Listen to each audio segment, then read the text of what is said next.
Clash of the Titans came to Manchester, a tour package which consisted of the likes of Nervosa, Destruction, Obituary, and headliners Testament. It was a tour package that really celebrated the old school of metal, the old school of thrash and death metal, and it being on my calendar for quite a long time.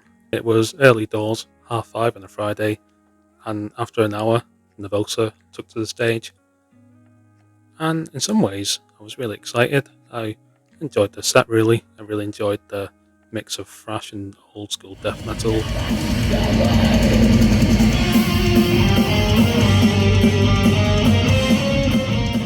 It was good high energy performance really. But I was just a little bit disappointed that they only got 30 minutes. They could have surely could have gone extra 5-10 minutes from somewhere on the card, especially with such early doors. But I guess it's good to keep your audience wanting more, and I definitely want to see them more. I'd love to see them come over on a headline set.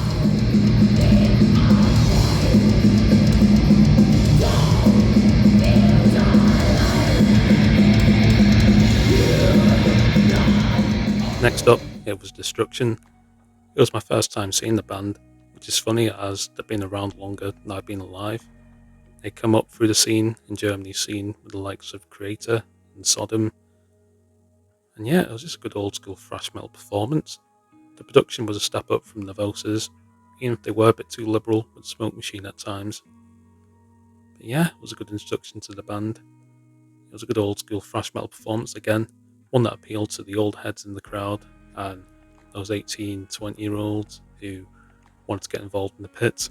There was quite a few at this point. There was Circle Pit, there was Crowd Surfers. And yeah, it was just a good, entertaining performance, an engaging performance.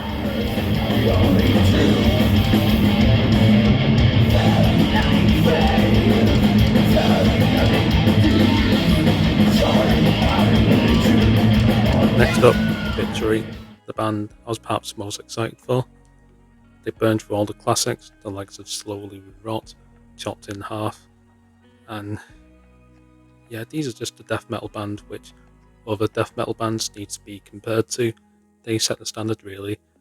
They were one of the first amongst the scene in the late 80s in Tampa, Florida. And yeah, I don't know how they still do it. And vocalist Mark Scanlon is, I don't know how old he is, a lot older than me, yet he still sounds the same every time. He's still got that impeccable vocal technique, and it sounds ferocious all the time.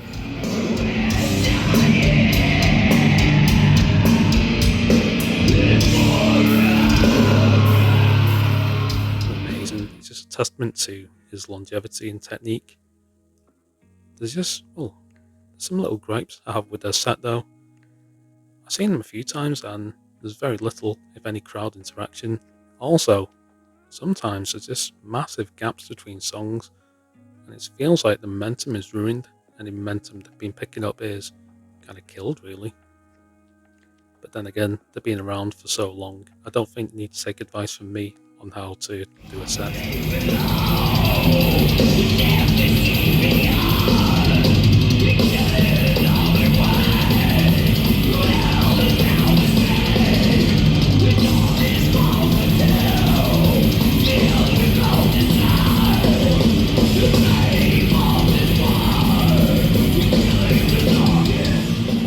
Finally, it was Testament. I've got to be honest, I was getting really tired at this point. I thought, I'll give it till 10:30, I'll give it 45 minutes, then I'll go. But I stayed for the whole thing, I stayed till 11, just because it was that engaging, and it's a great show. A show that had everything really. It had fireworks and pyro. It had, I believe, a new record for Crowd Surfers. Also, there was a drum solo right in the middle.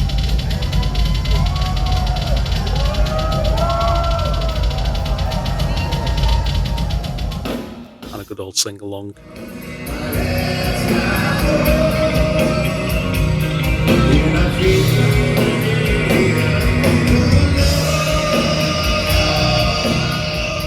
They played songs from the new album, which was released on that day, Parabellum. And it's quite surprising really that so many people seem to know those songs. It was pretty cool. on the second to last song when the band stopped the set because they believed that someone had been hurt in the pit. And it's always great when bands do that, they always look out for their fans. Fortunately, no one was hurt. I got to play More Than Meets the Eye. I enjoyed it. I got to have a good old sing along to that. I do wish they would have played Alone in the Dark, but I guess you can't have everything. They're playing Bloodstock next summer, and yeah, I'm going to be there.